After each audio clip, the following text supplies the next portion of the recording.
Hello बच्चों, चलिए प्रश्न को समझते हैं। सभी गैलेक्सियों के लिए स्पेक्ट्रमी रेखाएं लाल भाग की ओर विस्थापित हो रही है।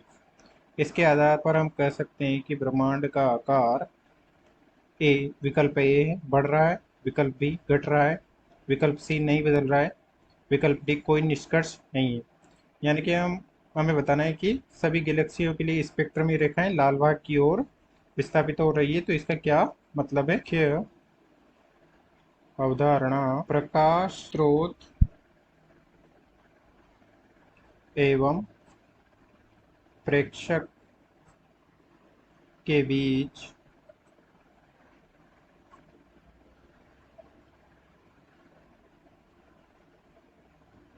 आपेक्षिक गति के कारण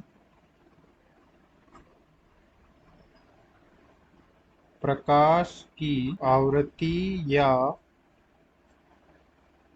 तरंगदैर्ध्य में आभासी परिवर्तन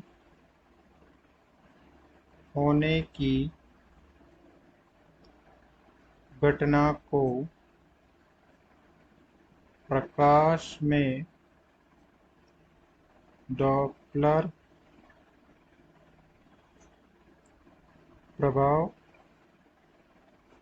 कहते हैं।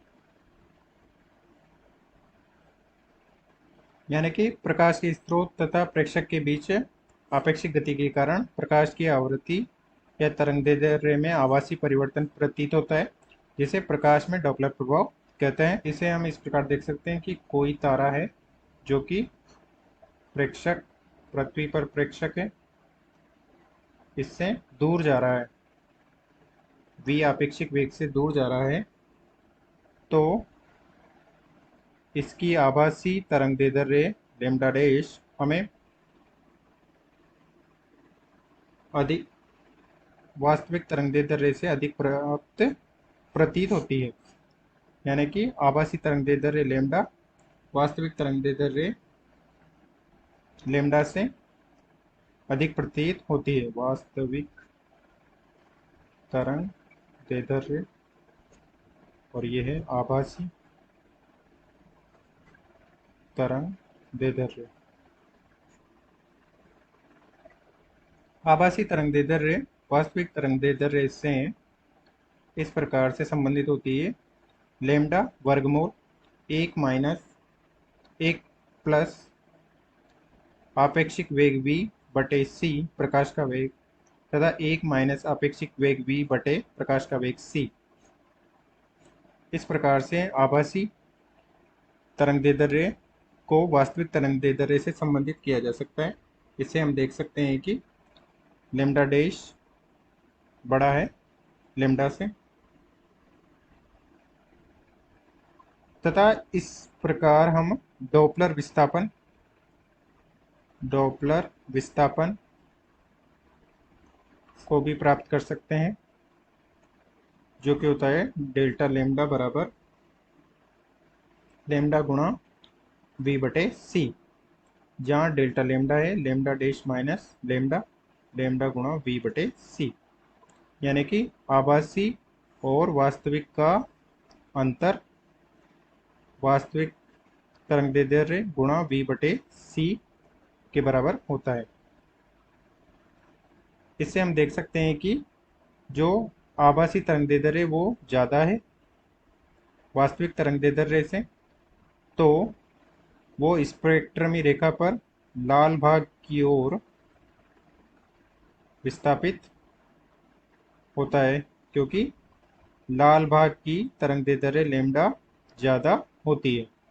इसे हम स्पेक्ट्रमी रेखा पर भी देख सकते हैं इस प्रकार से। ये स्पेक्ट्रमी रेखा है, किसी भी एक जगह पर लैम्डा होगा तो हमने देखा है कि जब स्रोत दूर जा रहा होगा तो आभासी तरंगदैर्ध्य ज़्यादा होगी लैम्डा से।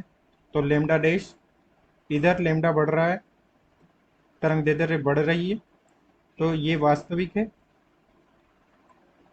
तो आभासी तरंगदैर्ध्य यहाँ कहीं होगी। आभासी। तो हम देख सकते हैं कि लेमडा डैश माइनस लेमडा, जो कि डॉपलर विस्थापन था, वो इस भाग से लाल भाग की ओर विस्थापित हो गया है। लाल भाग की ओर विस्थापित हो गया है, हो गया है। अब चलिए प्रश्न को करते हैं। प्रश्न में दिया गया है कि सभी गैलेक्सियों के लिए स्पेक्ट्रमी रेखाएं लाल भाग की ओर विस्थापित हो रही है। लाल भाग की ओर विस्थापित हो रही है। अर्थात इससे हम कह सकते हैं कि ब्रह्मांड की प्रत्येक गैलेक्सी दूर जा रही है, क्योंकि जब लाल भाग की ओर विस्थापित होता है तो स्रोत प्रेक्षक से दूर जा रहा होता है। तो इससे हम कह सकते हैं कि ब्रह्मांड की प्रत्येक गैलेक्सी दूर जा रही है। गैलेक्सियां गैलेक्सियां दूर जा रही है, इसका मतलब है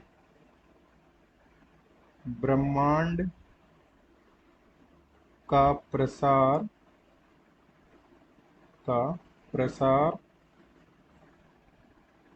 हो रहा है। यानी कि जब प्रसार हो रहा होगा तभी तो गैलेक्सियां दूर जाएगी। जैसे यहाँ पर कोई गैलेक्सी है, यहाँ पर कोई गैलेक्सी है, यहाँ पर कोई गैलेक्सी है, और इस गैलेक्सी में कहीं पृथ्वी है जिस पर से प्रेक्षक देख रहा है, और ये दूर जा रही है। तो इसका मतलब है कि ब्रह्मांड का प्रसार हो रहा है। अतः हम कह सकते हैं कि ब्रह्मांड का आकार बढ़ रहा है। अतः दिए गए प्रश्न का सही उत्तर विकल्प ए, ब्रह्मांड का आकार बढ़ रहा है। आशा करते हैं आपको समझ में आया होगा। धन्यवाद।